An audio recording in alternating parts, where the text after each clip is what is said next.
Hai guys, selamat datang di YouTube channel News Movie. Di video kali ini, aku akan ngejelasin sebuah alur cerita film yang berjudul Troll 2 yang rilis pada tahun 2025.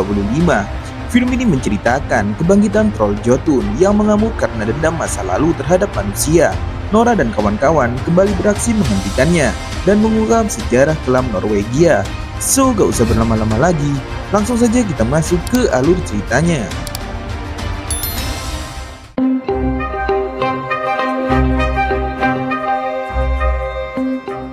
Di awal film diceritakan asal-usul troll yang memiliki tubuh dari tanah dan batu dengan hati yang terbuat dari salju dan bangkit dari pegunungan. Dahulu manusia dan troll hidup berdampingan hingga Raja Santo Olaf ditugaskan mengkristenkan Norwegia dan memerintahkan pasukannya membasmi troll karena dianggap bertentangan dengan ajaran mereka.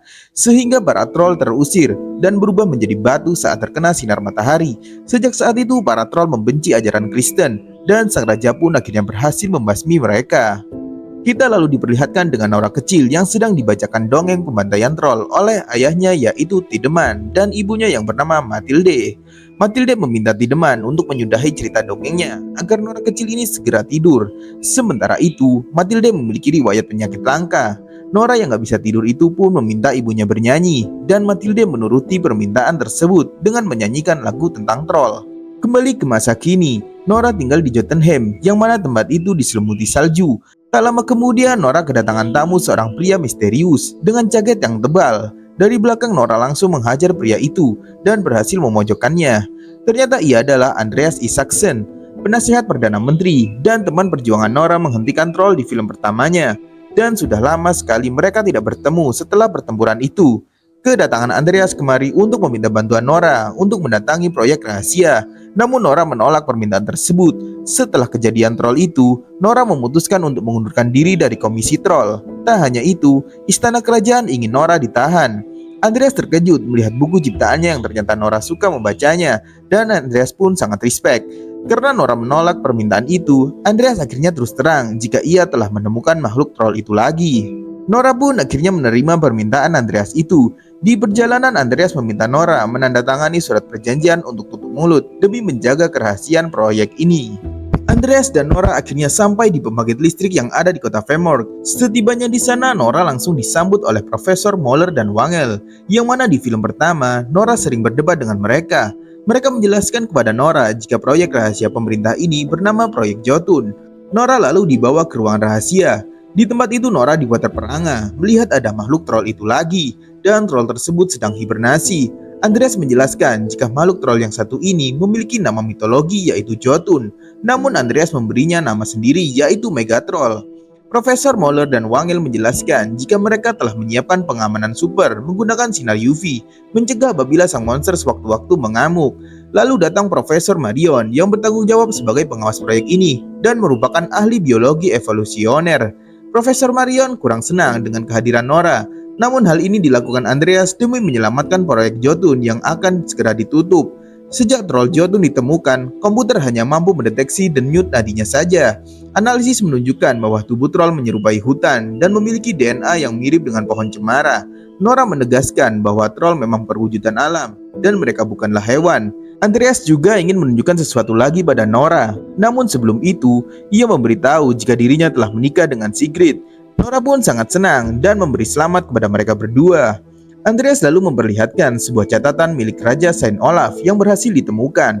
Catatan itu adalah hukum perjanjian troll Santo Olaf. Catatan ini diperkirakan dari tahun 1080 Masehi. Namun catatan Santo Olaf ini hanyalah potongannya saja. Sebagiannya lagi masih belum ditemukan. Di dalamnya terdapat kalimat troll boleh diusir dari negeri ini, yang mana ayah Nora ternyata benar. Negara khawatir akan ada banyak lagi troll yang masih bersembunyi dan kembali menjadi ancaman bagi negara.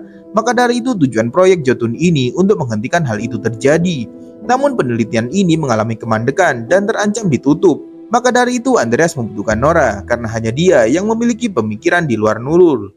Nora kemudian meminta izin pergi ke toilet, namun Nora sebenarnya ingin mendekati troll Jotun yang tertidur itu. Nora kemudian menaiki lift dan kini ia sudah berada di dekat troll Jotun. Nora lalu menyentuh pipi monster itu sambil bersenandung. Komputer lalu mendeteksi kesadaran pada makhluk troll itu dan berkat Nora, troll Jotun akhirnya terbangun. Semua orang akhirnya senang melihat Jotun terbangun setelah 2 tahun lamanya troll ini ditemukan. Troll Jotun kemudian mulai mengamuk. Profesor Moller meminta petugas menyiapkan sinar UV-nya. Namun saat akan mengaktifkannya, Profesor Marion menahannya dan Marion merusak komputer itu dengan 11 kopi milik petugas. Akhirnya monster itu pun mengamuk dan Nora pun segera menyelamatkan diri. Monster Jotun itu berhasil melepaskan borgolnya. Akhirnya Nora dan yang lainnya berhasil pergi dari tempat itu.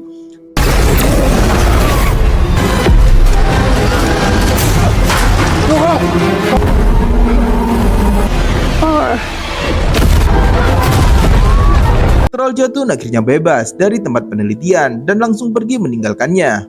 Nora, Andreas, dan yang lainnya lalu pergi ke pangkalan militer. Dan di sana mereka kembali bertemu dengan Chris yang kini telah menjadi seorang mayor. Chris membawa mereka untuk melakukan rapat dengan Perdana Menteri. Di ruangan terjadi perdebatan antara Nora dan Marion.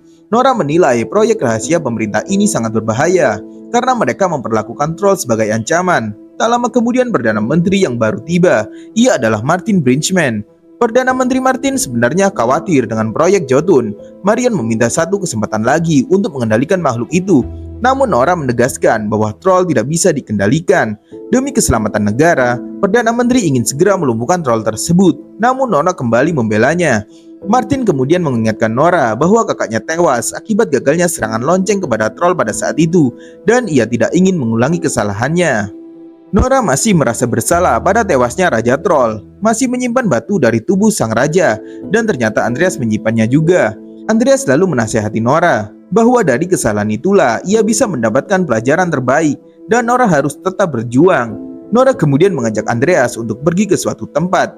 Nora dan Andreas memasuki briefing militer yang dipimpin oleh Chris. Chris sudah mengetahui bahwa Nora ingin ikut dalam operasi ini, dan ia pun menolaknya. Chris tak ingin kesalahan di masa lalu terulang yang pernah menewaskan Tiedemann. Namun Nora terus memohon dan akhirnya Chris pun mengizinkannya untuk ikut. Chris kemudian memaparkan rencananya. Ia berencana membinasakan troll Jotun menggunakan helikopter yang sudah dilengkapi sinar UV, dirancang khusus untuk memburu makhluk itu. Tak lama kemudian, Marion datang memohon kepada Chris agar diizinkan ikut dalam operasi. Chris yang kesem-sem itu pun menyetujuinya. Sigrid khawatir akan keselamatan suaminya, meminta Andreas berhati-hati dalam misi ini dan kembali dengan selamat. Chris dan pasukan pun segera OTW memburu monster troll itu. Sementara itu, di resort ski Hemsdale Buskirk diperlihatkan arena ski dan ada juga tempat maksiat dugem di sana. Saat asik dugem, para pengunjung dikejutkan dengan guncangan keras, yang mana itu adalah troll Jotun. Troll Jotun lalu memangsa para pengunjung di sana dan para pengunjung yang lain segera kabur dari tempat itu. Tak lama kemudian, Chris dan Amir tiba. Chris meminta Amir bersiap untuk mengaktifkan senjata sinar UV-nya dan pertempuran pun dimulai. Namun troll Jotun itu berhasil melumpuhkan helikopter Amir.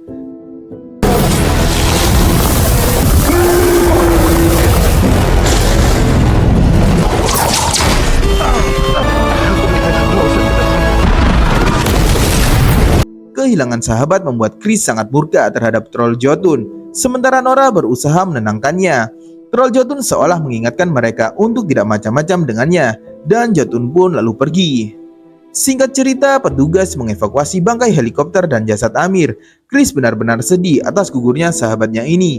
Marion mencap bahwa troll adalah pembunuh. Tentu saja Nora tidak terima atas pernyataan itu, dan kembali terjadi perdebatan di antara mereka. Andreas lalu bertanya apakah troll bisa diajak berkomunikasi. Tanpa ragu, Nora pun mengatakan tentu saja bisa. Nora kemudian mengajak Chris, Andreas, dan juga Marion ke Gunung Dovre, tempat munculnya sang raja troll. Tempat itu kini sudah disterilkan. Mereka lalu memasuki gunung itu. Di sisi lain kita kembali diperlihatkan Pak Tua yang dulu rumahnya hancur akibat raja troll. Kini rumahnya sudah bagus lagi. Istrinya menelpon Pak Tua menanyakan kebutuhan rumah yang perlu dibeli.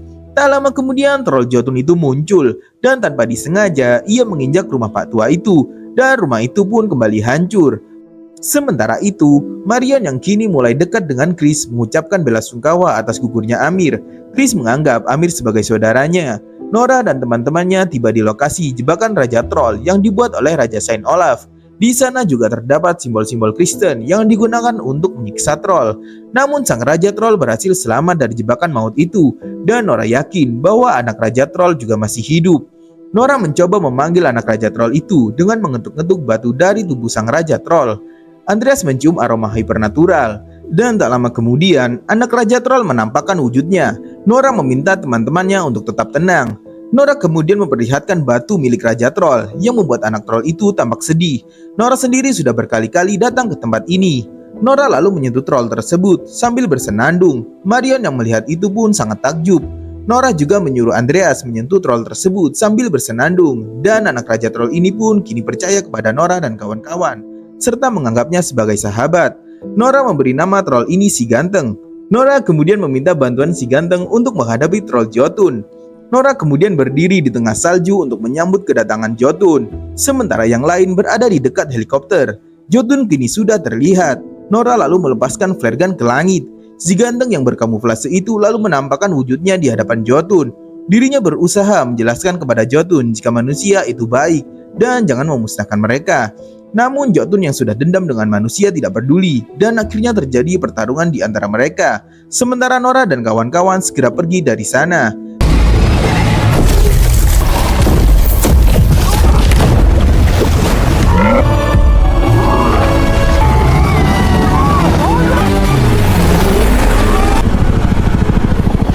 Chris dan kawan-kawan kemudian mengisi bahan bakar helikopter. Marion bertanya kepada Nora bagaimana ia bisa memahami bahasa troll. Nora menjelaskan bahwa ia hanya menggunakan perasaan. Ternyata Nora sudah sering bermain dengan Si Ganteng. Nora pun merasa sangat kehilangan atas kejadian yang baru saja terjadi.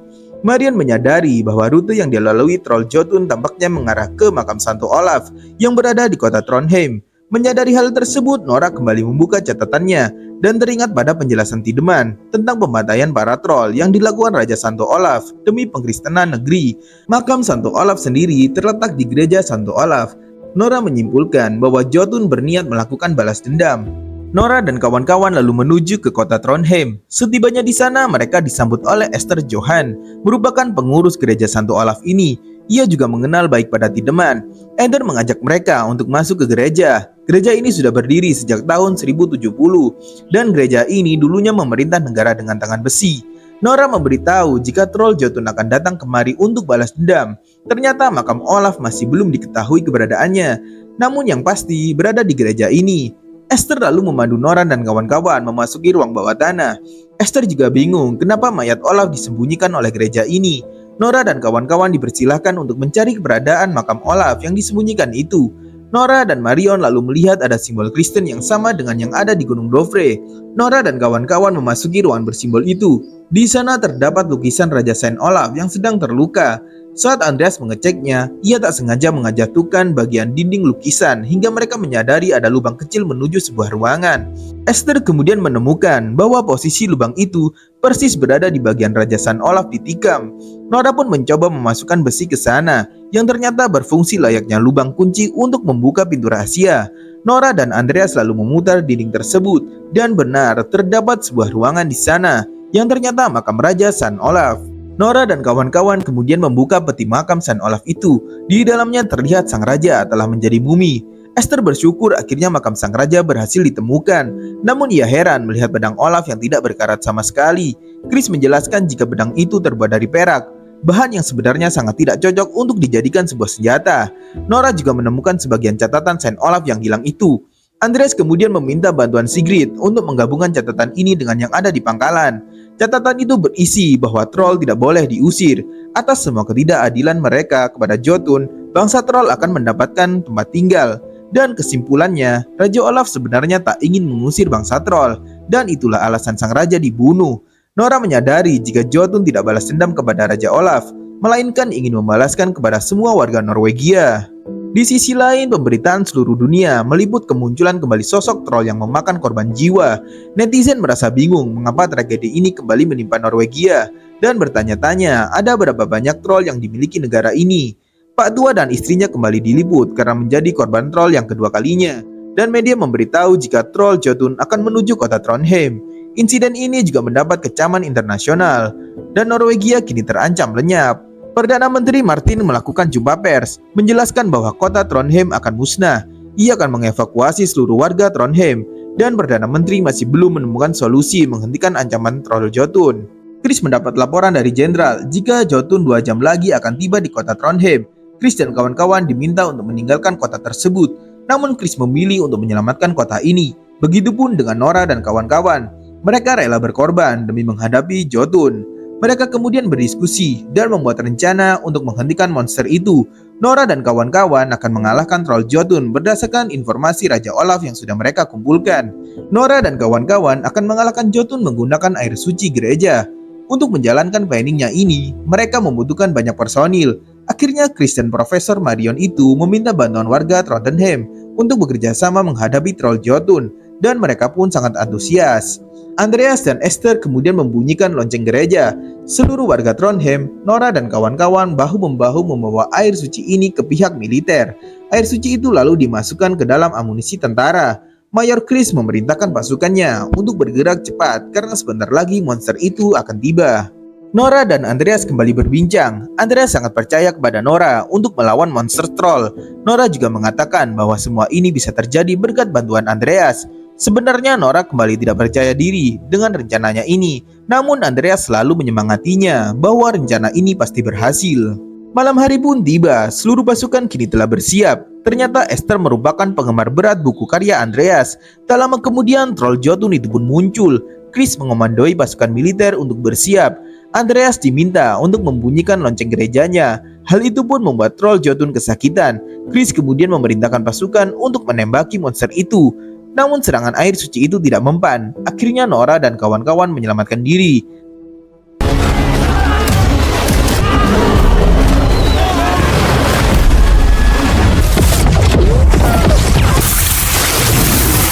Tak lama kemudian si ganteng datang membantu Nora. Pertarungan kedua troll itu pun kembali terjadi.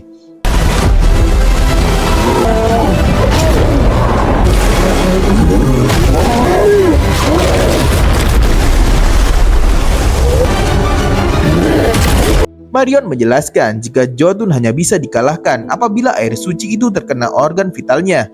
Andreas memiliki ide untuk menjatuhkan bom berisi air suci ke dalam mulut Jotun.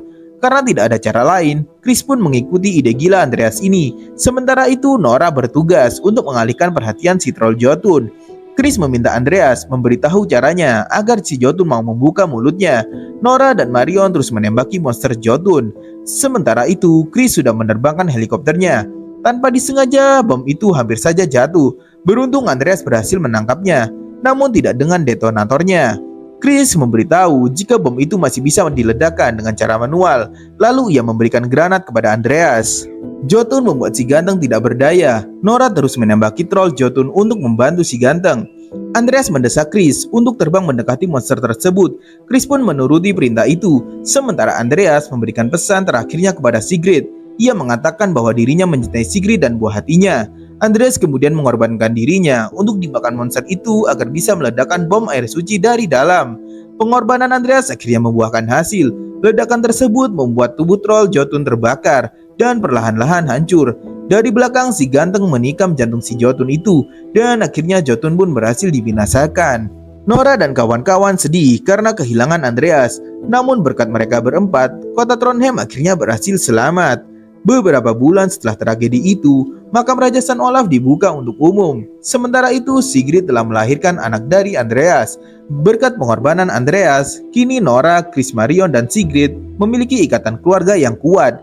Di sisi lain, si ganteng juga telah kembali ke rumahnya di Gunung Dovre. Di akhir cerita, Profesor Muller berhasil menemukan seekor troll kecil. Ia pun berencana untuk melakukan eksperimen terhadap troll tersebut. Dan film ini pun tamat. Oke guys, itulah penjelasan singkat alur cerita film Troll 2. Jangan lupa like dan subscribe. Terima kasih sudah menonton dan sampai jumpa.